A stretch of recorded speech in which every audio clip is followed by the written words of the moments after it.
community, and esteemed guests. It is a great pleasure that I welcome you to the highly anticipated Mr. and Miss Intramurals Pageant 2024!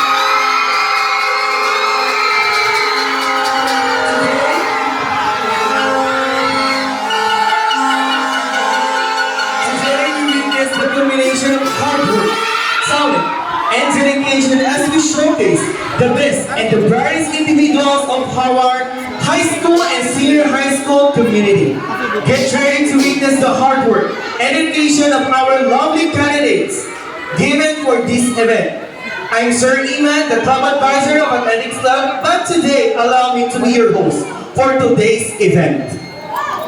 But before we proceed to our pageant proper, let us first feel the holy presence of the Lord as I call Elaine Marcelo, the Secretary of the Athletics Club, to unite us all into prayer. Please stand up, everyone.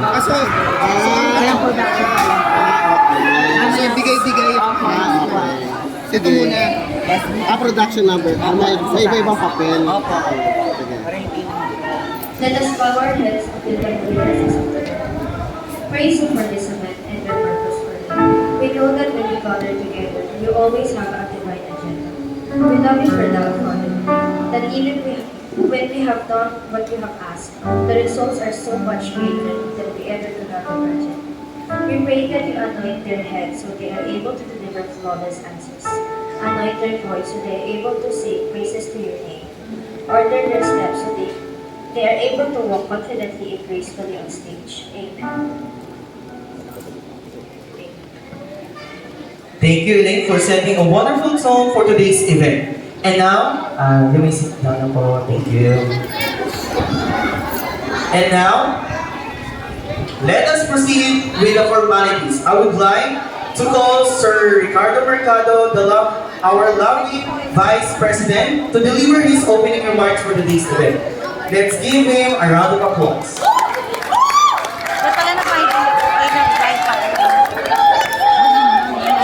Thank you, thank you.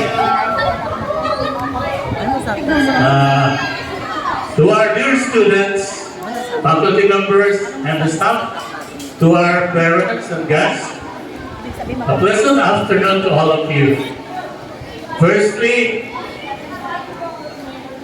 I would like to commend the people behind the success of the 2024 SJB Intramurals. To the officers and members of the SJB Athletic Club and the energetic and dynamic advisor and trainer, congratulations and thank you for doing a fantastic job in organizing and managing the affairs of this year's Intramurals. Palakpakan naman natin sila. Torotok, mandan.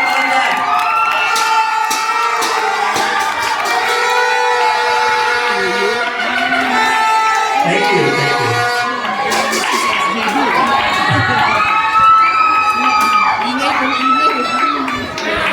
Secondly, to all the grade 7 to 12 participants and competitors in this afternoon event, I would like to say thank you to and congratulations. Why congratulations? Because the very fact that you are representing your class in the Mr. and Miss SJB Intrams pageant already make you real winners. So, another request, palagpakan naman natin sila.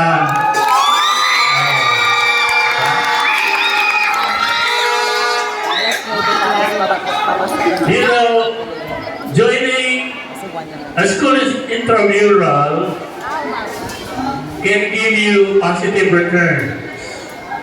Like I believe, by joining this year's intramural, you have gained self-confidence, you have improved your self-effectiveness, perhaps you have instilled discipline in yourselves, and you learn to appreciate the spirit of teamwork and sportsmanship. So you guys, by joining the intramurals this year, You are the coolest and the bravest guys. Grade 7. 7. And to all the students Grade 10. who did not join the 2024 SJB Intrams, I am encouraging you to please join the next year of the 2025 SJB Intrams. You won't regret it. And it's easy to join. All you have to do is believe in yourself. Believe in your talent, and that you are willing to share that special talent to everyone for them to emulate. I wanted to say more, but I would rather stop now because I'm just as eager as you are to witness the performances of our guest students this afternoon. Thank you and enjoy the rest of the afternoon.